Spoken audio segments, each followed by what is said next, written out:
Hello বন্ধুরা, country food ইন্টারনালিস kitchen তোমাদের সাথে শেয়ার করতে চলেছে এমন একটি রেসিপি যেটা দুপুরের লাঞ্চ বা রাতের ডিনার অথবা রুটি বা ভাত সব কিছুর সঙ্গে খেতে পারবে। আজকে চলে এসেছি আলু ঢ্যাঁড়সের রেসিপি নিয়ে। তাহলে চলো শুরু করা যাক। তার জন্য প্রথমে আমি ঢ্যাঁড়সগুলোকে ধুয়ে বোটাগুলো কেটে নিয়েছি, আর যে ঢ্যাঁড়সগুলো বড় বড় আছে সেগুলো দুটো ভাগ করে দিয়েছি মাঝখান থেকে, আর ছোটোগুলো বোটাটা কেটে ছোটোই রেখে দিয়েছি।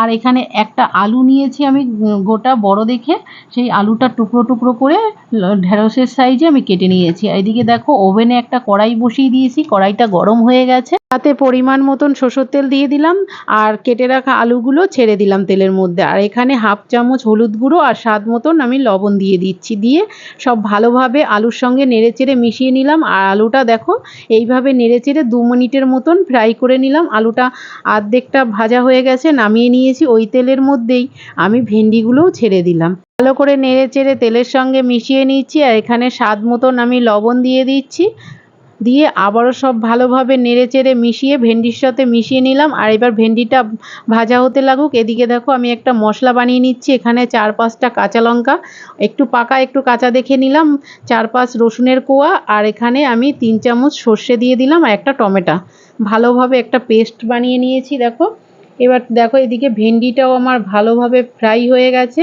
ভেন্ডিটা এবার মাঝখান থেকে আমি একটু সরিয়ে দিচ্ছি, ভেন্ডিটা আমি তুলে নেব না, এখানে ডাইরেক্ট আমি মশলাটা দিয়ে দিচ্ছি ভেন্ডির মধ্যে। দেখো মাঝখানটা ফাঁকা করে মশলাটা দিয়ে দিলাম, আর মশলার বাটিটা ধুয়ে আমি কিছুটা জল দিয়ে দিলাম, দিয়ে এবার সব ভালোভাবে নেড়েচেড়ে ভেন্ডির সঙ্গে মিশিয়ে নিচ্ছি।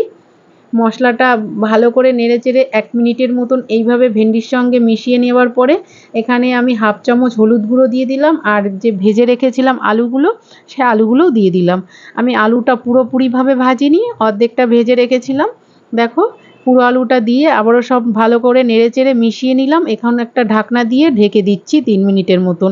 লো মিডিয়াম আঁচে আমি ঢেকে দিয়েছিলাম 3 মিনিটের মতন। এটা তুলে নিয়ে আমি সব ভালোভাবে আবারও নেড়েচেড়ে উল্টে পাল্টে দিচ্ছি। দেখো এখানে সব ভালোভাবে সিদ্ধ হয়ে গেছে। ভেন্ডি তো এমনিই একটু ভাজা হলে হয়ে যায়, আলুটাও আমার ভালোভাবে সিদ্ধ হয়ে গেছে। আবারও এইরকমভাবে 1 মিনিটের মতন নেড়েচেড়ে রান্না করে নেব। যেটুকু হালকা গ্রেভি আছে সেইটুকুও টেনে আসবে। এখানে স্বাদের জন্য আমি হাফ চামচ চিনি দিয়ে দিলাম, দিয়ে আবারও সব ভালো করে নেড়েচেড়ে মিশিয়ে নিলাম। ব্যাস তৈরি হয়ে গেল আমার আলু ঢ্যাঁড়সের রেসিপি। এবার একটা পাত্রে নামিয়ে নিচ্ছি। এবার গরম গরম রুটি বা ভাত যে কোনো কিছুর সাথে খেতে পারবে।